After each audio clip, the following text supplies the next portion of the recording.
မဘယ်တော့မှမရှိခဲ့တဲ့ကျမရှင်ဘယ်ချိန်ထိရက်ဆက်နေအောင်ပါလဲတလိုက်စံတော့ဘာ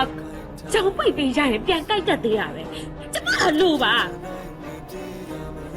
ရှင်ချင်းရိုက်ပုတ်ခဲ့တာကျမရဲ့နှလုံးသားကျမရှင်ဘယ်ချိန်ထိသိနေအောင်ပါလဲမင်းပြောဖို့ရဆိုငါပဲမင်းကိုတတ်လိုက်ရုံမှာဖြစ်မင်းရီရော